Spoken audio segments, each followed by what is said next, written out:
good morning, good afternoon, good evening, depending where and when you are watching this episode. My name is Patrick Henz, and I welcome you to another episode of Data-Driven Formula One. Today, speaking about Bugatti. Also, unfortunately, another episode which I'm recording alone, but hopefully next time Gunnar is back so we can discuss it as you know together. But today, a single episode. And for the ones who are watching us on YouTube, YouTube Music, or Spotify, can see already what we are talking about because Bugatti Formula One, maybe you're thinking, no, this never existed, must be a deep fake. No, I can confirm you, this existed very shortly, but it existed, and today we discuss its story. When we are speaking about Bugatti, we are speaking about a family company founded by Ettore Arco Isidore Bugatti, an Italian-born French automobile designer and manufacturer. Of course, he's remembered as a founder and proprietary of the car company with the same name, which he founded in 1909 in the German town of Molsheim in the Alsace region. What then was Germany, which is today France. And I think here we already see a little bit the problem, what leads to the downfall, or at least one of the problems. Bugatti, Italian-born French automobile designer. We had World War II. Of course, I don't have to tell you. And France and Italy had been enemies. And for a person with the two roots, this now was, after the war, not always an easy situation. So, birth 15 September 1881 in Milan, Italy, and he died August 21, 1947 in Paris, and he was holder of the two nationalities. Bugatti was born into an artistic family with its origin in Milan. He was the elder son of Carlo Bugatti, an important Italian Art Nouveau furniture and jewelry designer. And Art Nouveau, honestly, if you see the various Bugatti cars, especially from the earlier times, it reminds strongly to Art Nouveau. So you can see the family and actual cultural influence, I think, in the Bugatti cars. Carlo Bugatti's wife was Teresa Lorioli. His younger brother, Rembrandt, again it shows the artistic family, was a renowned animal sculptor. His aunt Luigia Bugatti was the wife of the painter Giovanni Segantini. His paternal grandfather, Giovanni Luigi Bugatti, was an architect and sculptor. So really, he seems, you would say, the black sheep as he went into engineering, but of course kept all these artistic roots inside. And again, you can see it strongly, especially in the earlier designs. Bugatti's father intended that he follow a conventional technical apprenticeship in one of the Milanese three quasi-size manufacturers. You see here one of these tricycles on the photo. In fact, this is the famous Bugatti Type 1 from 1899, not a car, but still a tricycle. So you see, he really went that way and became quite a leading engineer here, as you see already in 1898, 1899, he realized at Brinetti and Stucchi the mentioned Bugatti Type 1 tricycle. Also thanks to his family, he was easy with networking, which helped him get at that time the needed funding. With financial support of Count Giuliani, Bugatti developed a second prototype, the Type 2, which was a prize-winning exhibit at the Milan Trade Fair in the spring of 1901. And as you see here, he made the step from the tricycle to the car, so four wheels. This design also caught the eye of Baron Adrian de Turckheim, who offered Bugatti the opportunity to come and design automobiles at his Lorraine Dietrich car factory in Niederbronn, West Germany. Frontier changes following the Franco-Prussian War, and today Niederbronn, today's West Germany, but then practically like Prussia. So frontier changes following the Franco-Prussian War had left the Dietrich with 2 car factories in 2 different countries. The Niederbronn plant, to which Bugatti now relocated, was in Alsace, which had been part of Germany since 1871, reverting to French control in 1919, at least temporary. So with this, we continue with the history of the Bugatti car company, Automobiles Ettore Bugatti. So it was a German manufacturer in the beginning, but then it became a French manufacturer due to change of the frontiers. And of course, always with the focus on the very high-end luxury market. The company was founded 1909, as already mentioned, in the city of Molsheim in the Alsace or Elsass by the Italian-born industrial designer Ettore Bugatti, which we are talking about. The cars were famous for the design, beauty, Art Nouveau, and for their main race victories. Since right from the beginning, Bugatti was very strongly focused on racing and showing its technical superiority in this different kind of races. And here we're speaking a long time before Formula One started. Famous Bugatti automobiles include the Type 35 Grand Prix cars, the Type 41 Royale, and the Type 57 Atlantic, the one which you also see here on the photo, not in the typical blue-black, but in red-black. Also looks very nicely, if you ask me. The death of Ettore Bugatti in 1947 proved to be a severe blow for the marque, and the death of his son, which was already earlier, John Bugatti, who should have been the person to lead the Bugatti company, even though Ettore Bugatti had 3 sons.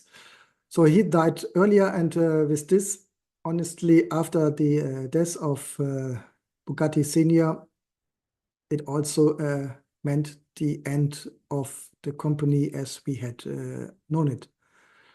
In total, no more than 8,000 cars had been made. Understandable, as they have been very, very expensive. And the companies now started to struggle financially and released one last model in the 1950s before eventually being purchased for its airplane parts business in 1963. And we come to this later.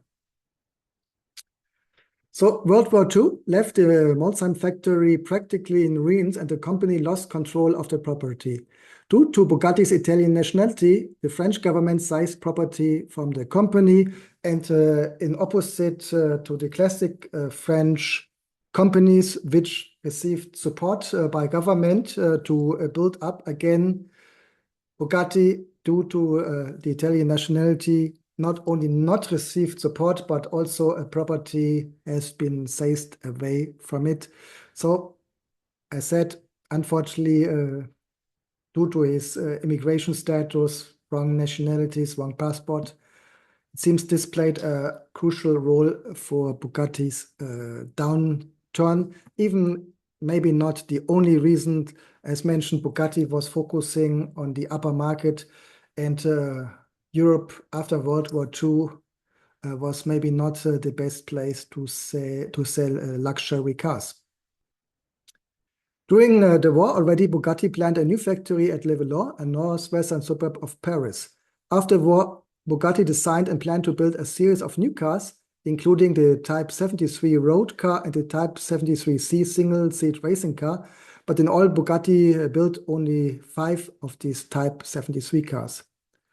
Then, following Ettore Bugatti's death in 1947, the business declined further and made its last appearance as a business in its own right at the Paris Motor Show in October 1952. And then it stayed in a kind of gray zone where it practically the Bugatti family still had the rights, but not the budget to continue producing.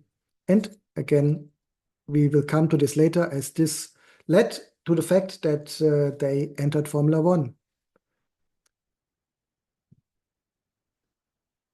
And with this, we're already coming to this Roland Bugatti.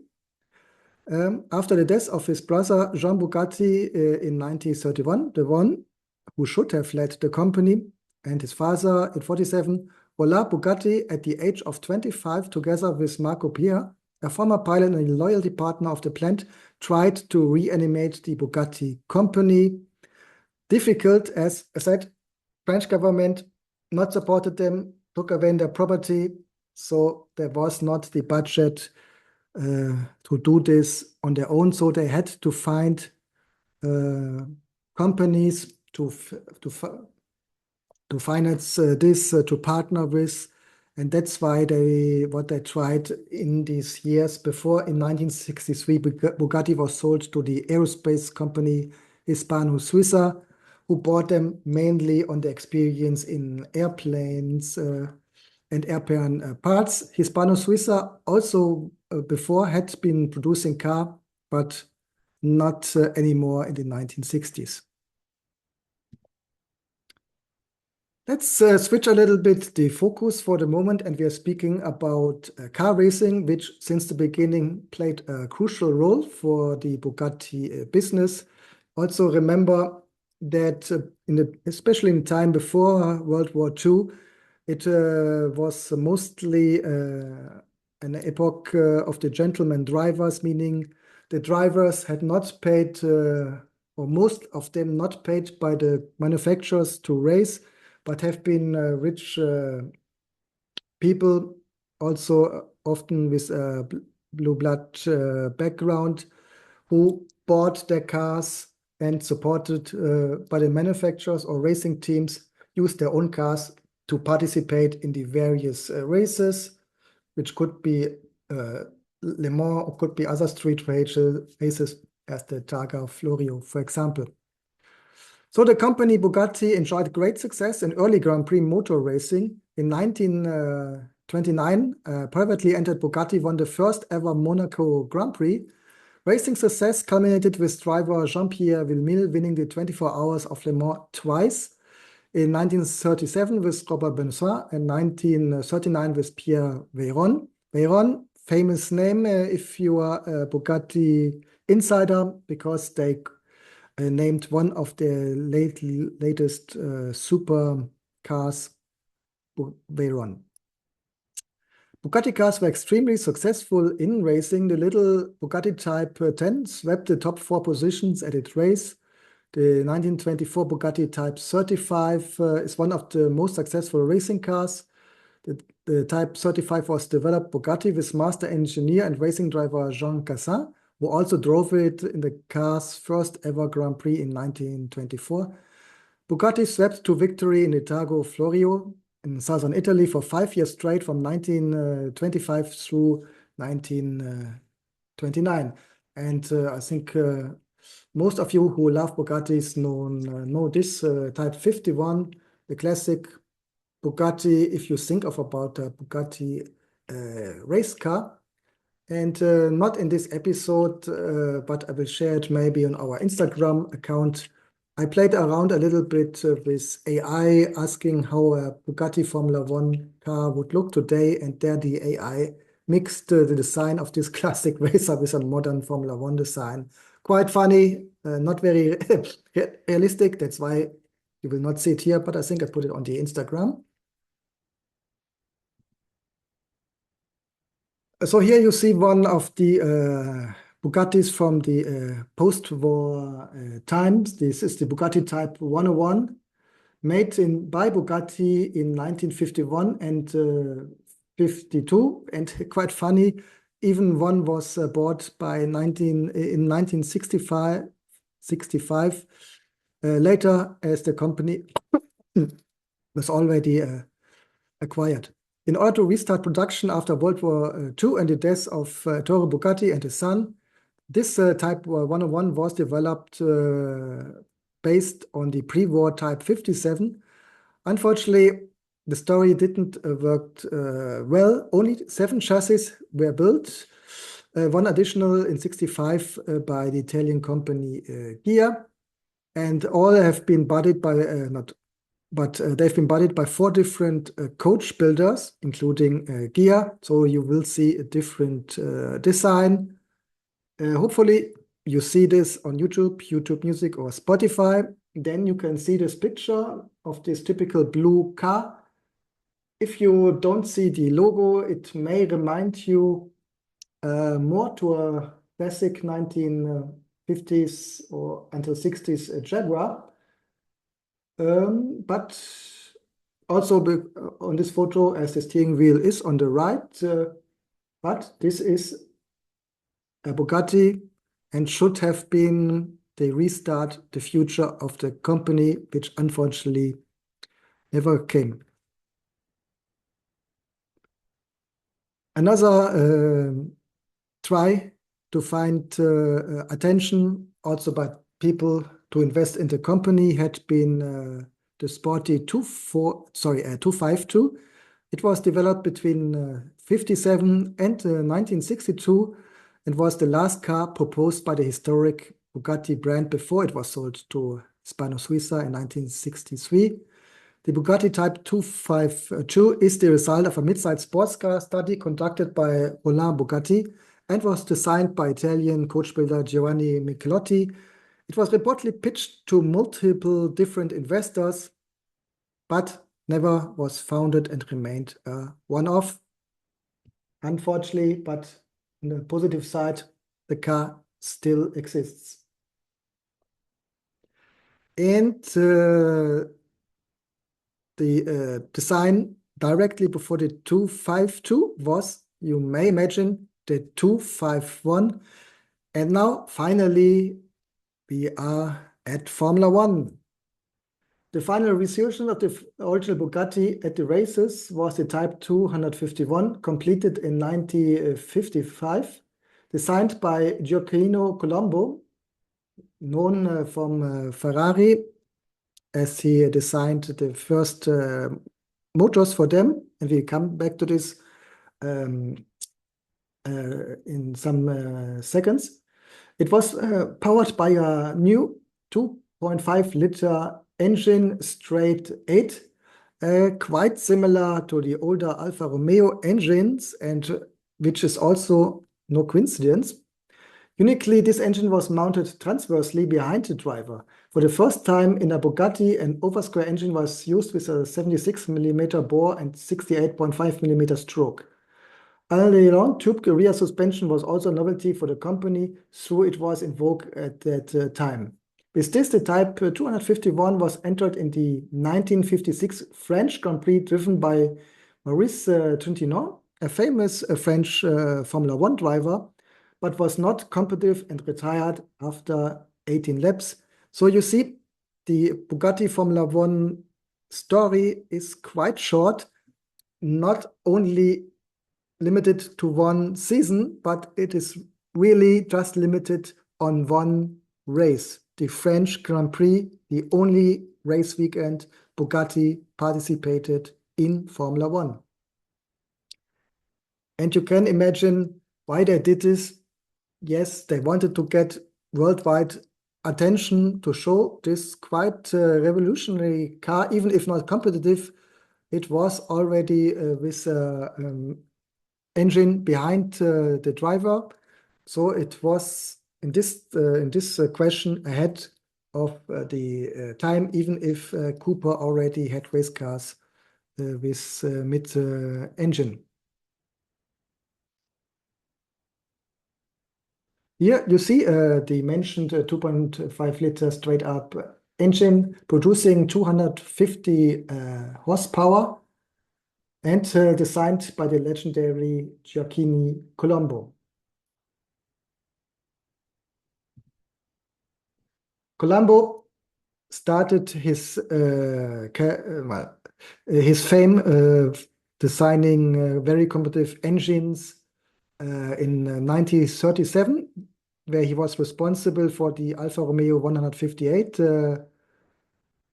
engine, the engine which practically also had been used for the Alfa Romeo when they when they started with Formula One.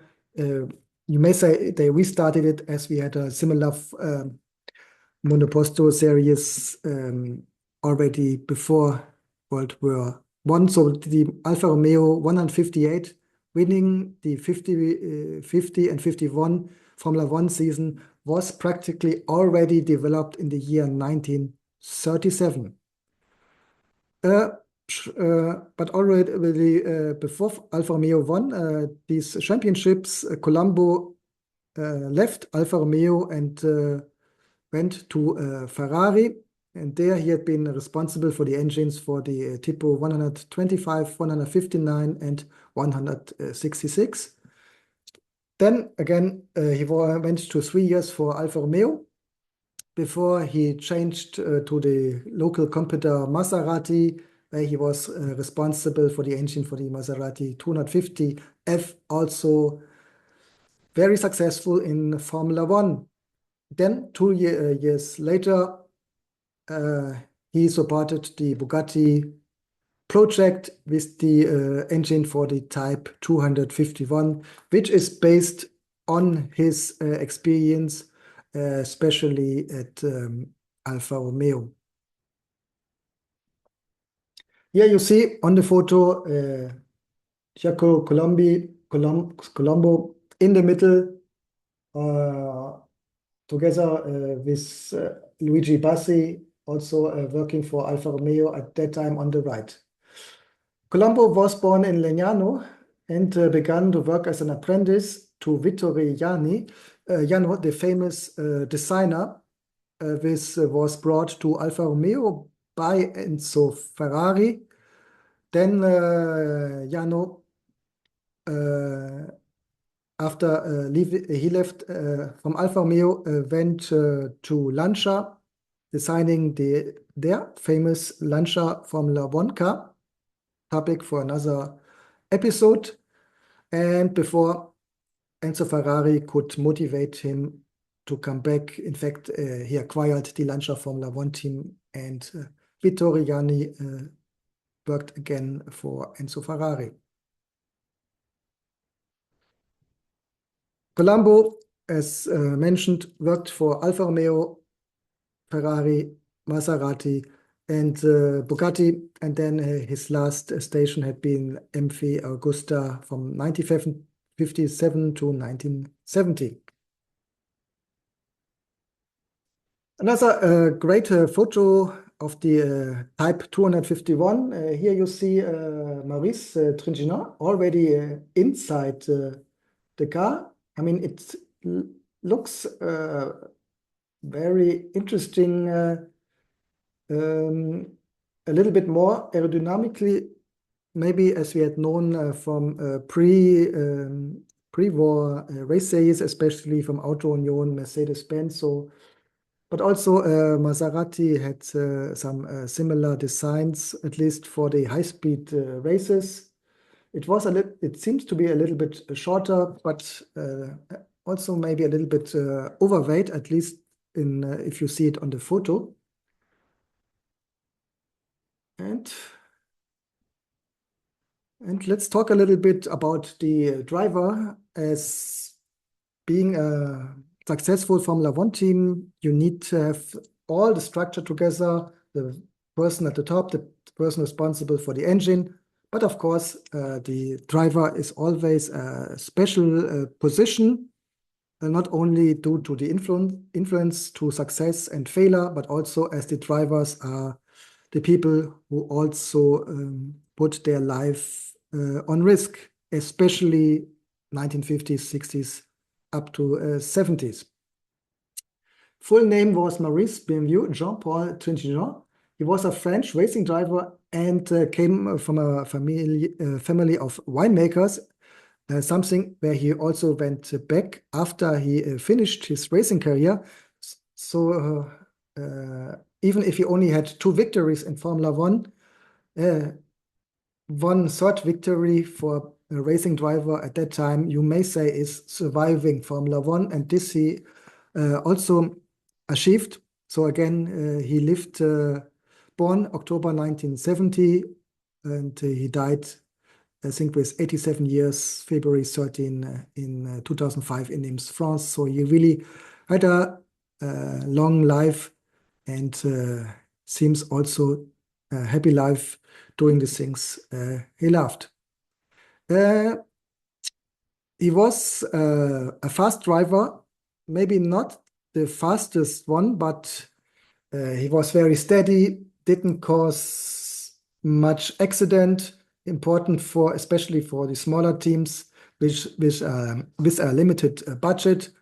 He drove for Gordini, which had been part of Renault, the Écurie Rosier, Ferrari, Vanwall, Rob Walker Racing, Scuderia Centro-Sud, Bugatti, as we discussed today. After this, he went to Aston Martin, BRM, Scuderia Serenissima, and Rec Panel Racing. In total, he had 68 Formula One races, from which he had brought 2 victories home. When we speak about Maurice Trintignant, we also have to speak about his accident from 1948 at a support race for the Swiss Grand Prix, so pre-Formula One. Thrown into the air, he landed in the middle of the racetrack. His heart stopped for around 1 minute and 15 seconds at the hospital, and he was even declared dead. However, he survived and regained consciousness after a week-long coma. Normally, this is a situation which is the end of your racing or whatever sports career, but not for him. For 6 months, Trintignant suffered from amnesia and impaired motor skills, but he eventually made an almost full recovery. The corner where he crashed was later named in his honor.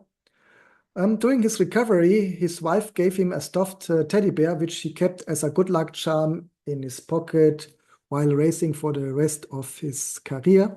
He returned to racing already 1 year later, winning a Formula 2 race at the Circuit de Rempart. So really, this sounds like a wonder. Normally, being clinical death means this is the end of your sporting career, and full recovery practically never happened, but in the case of Maurice Trintignant, this worked out. Again, he had a very long racing career, so he drove a lot of different cars. In the beginning, as Formula One was still quite a sport where you represent your nation, meaning French drivers drove for French cars, Italian drivers for Italian cars, British driver for British cars, and since after World War II, Germany was not allowed to participate at international sports events. There had been no German teams right in the beginning of the 1950s, so also no German drivers.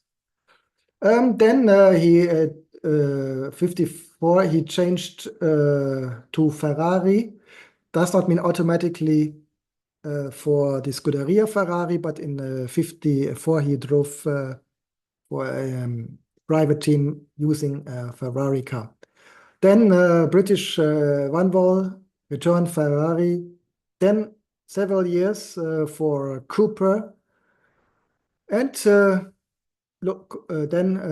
and in this and in 56 he drove for Vanwall, and also important to mention, in the 1950s the budget even for the bigger teams have been limited, so the teams never drove at all the Grand Prix, especially as in the beginning of the 50s, Le Mans was a part of the official Formula One calendar. But the requirements have been different, so the European teams never went to the US, even if it was officially part of the agenda, and the US teams never traveled to the European Grand Prix. But also, for example, sometimes the French or Italian teams for cost reasons, never traveled to the island, to the British Grand Prix. And for these weekends, where the team was not traveling, drivers had been free to look for another car where they could participate. For this, for example, Maurice Trichener could do this one weekend race with Bugatti, which of course, even if the car was not competitive, must have been quite an honor and pleasure for Bugatti being a French legend, despite the question of the ownership of Ettore Bugatti, his nationalities, that it was part of Germany once, but Bugatti, of course, was a French legend, and it is still up to date. 62, he drove for Lotus, and then 64 Lola, and his last year, 65, he had his own little team, and he drove a BRM, and even got 2 last points, which qualified him as the 16th. His best years had been with the Ferraris, 1954, 1955, where he reached the 4th position, and this with the Ferrari 553, as you see here on the photo, and the other 625 or 626.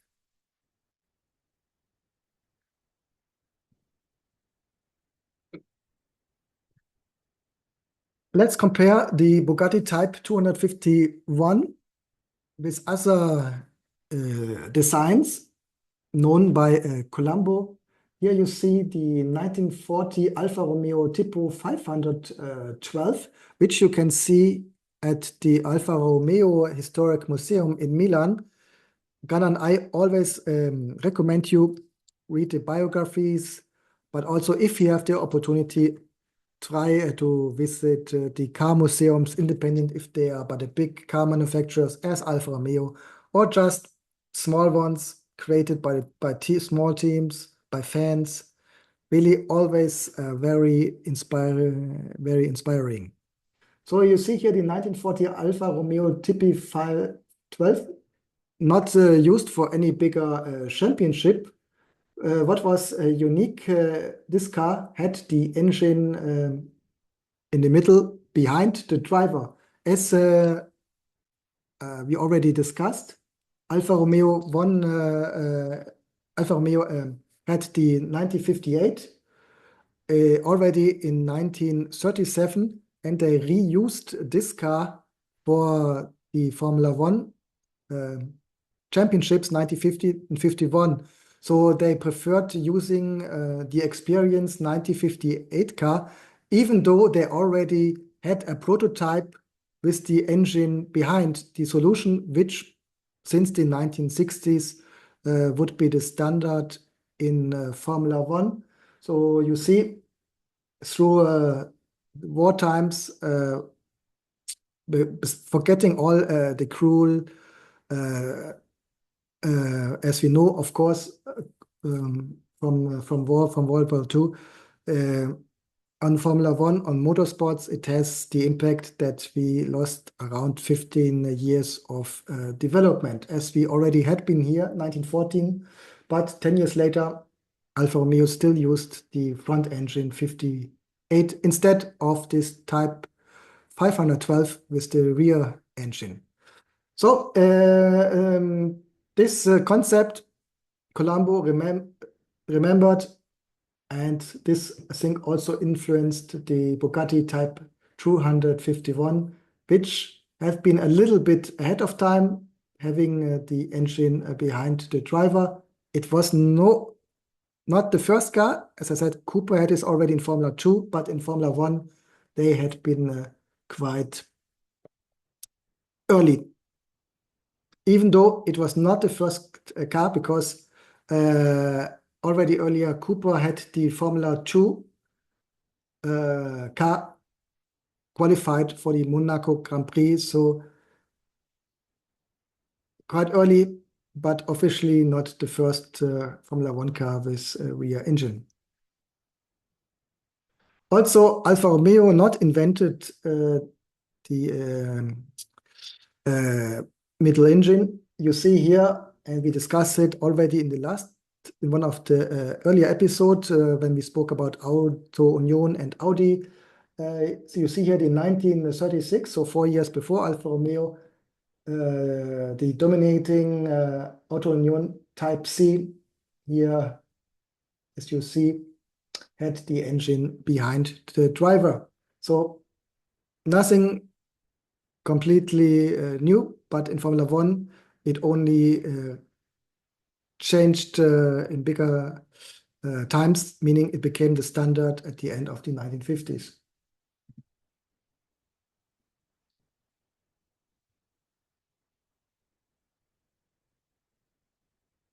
So das shouldn't be Monte Carlo, but the French Grand Prix.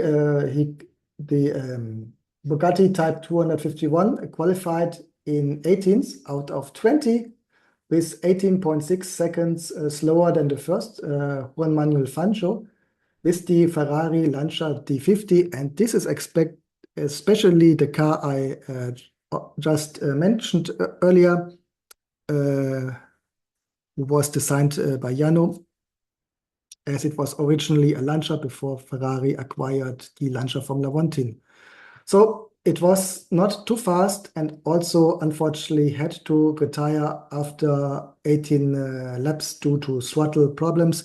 And this was the only appearance of the Bugatti Formula One car, a car which I think was originally destined inside this race weekend to get some attention that, yes, the brand Bugatti is still alive, that they still have great new ideas, and they have the opportunity to become famous, successful, efficient again, but they need a founding, something which unfortunately did not work out.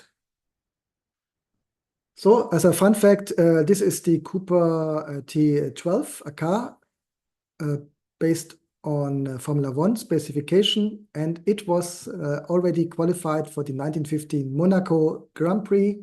So this was the first time a rear engine had been competing inside Formula One, even if the car itself was based on Formula 2 specifications. So far, our trip back in history, well, still a little bit here, but now we're coming into more modern times. The ownerships, the Bugatti company existed from 1909 to 1963, even though in the last years there was no production yet due to missing budget after World War II. Acquired by Hispano-Suiza, they held from 1963 to 1968 without producing new Bugatti cars. Then, 19 years later, they acquired all the rights to the brand and started with Bugatti Automobili SPA production in Italy. And this is the famous Bugatti EB100 GT. 110, as it would have been Ettore Bugatti's 110th birthday. It was the time of the new supercars, a little bit after the Porsche 959 and after the F40, but we also had the Jaguar. So it was, and we had also smaller Italian projects like the Moroder, for example, financed also by the Italian composer Giorgio Moroder. That's why it comes with the name. We had, and the fastest of them at that time was the Bugatti EB10, 110, sorry, and really a great car.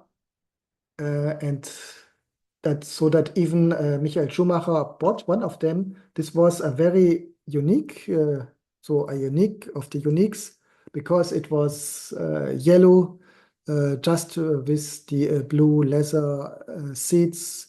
Quite unique because it was the sport version, the GT, but with the luxury interior. Normally something you wouldn't do. If you buy the sports version, you consider to enter into races, then you don't order it with luxury because luxury is weight. But Michael Schumacher wanted to have the sports version with the luxury interior. And so he had this again in yellow and later sold the car. And it should still exist today, but its owners are not officially known.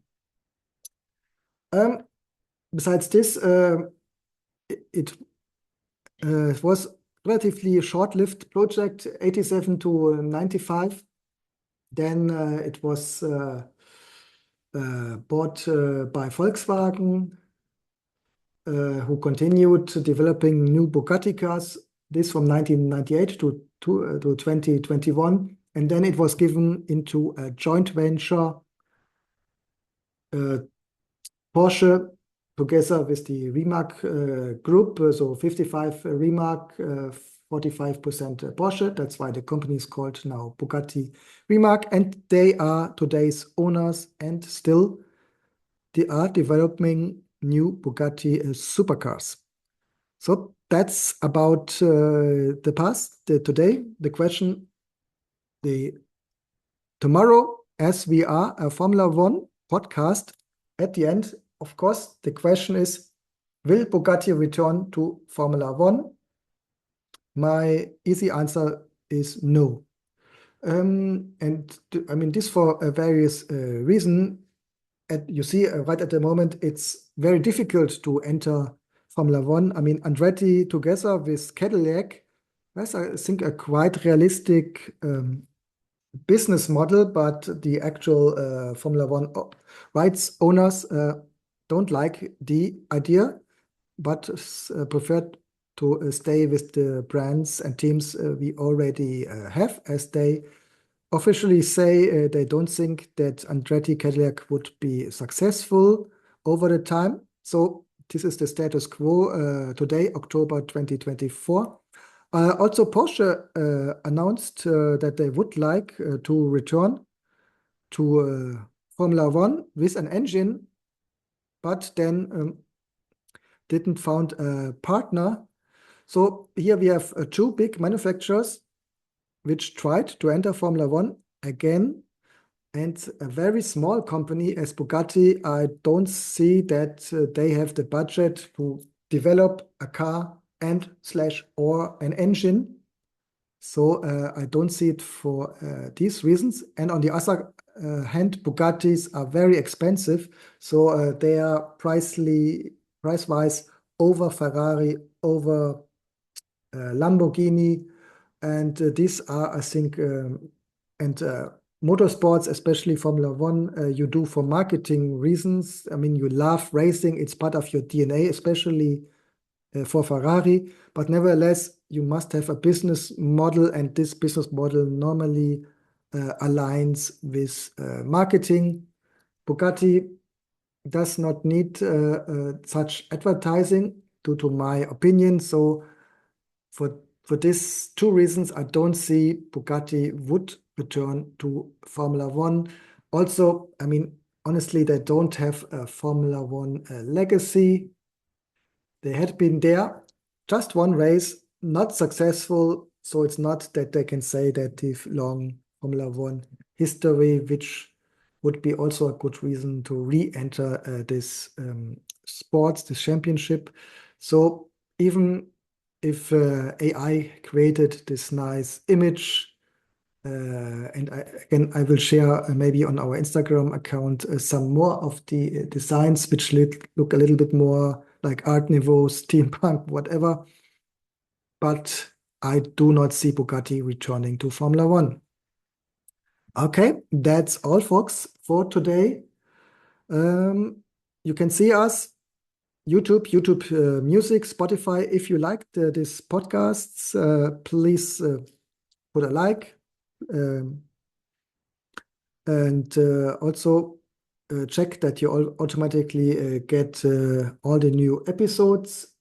If you're unable to see the videos, maybe you are in the train driving, you find us also as an audio-only podcast on practically all platforms.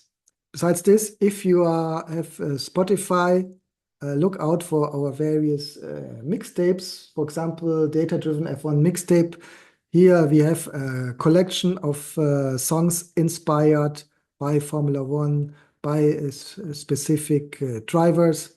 So maybe if you're a Formula One petrolhead, something for you. Okay, but that's really now everything for today. I hope you enjoyed.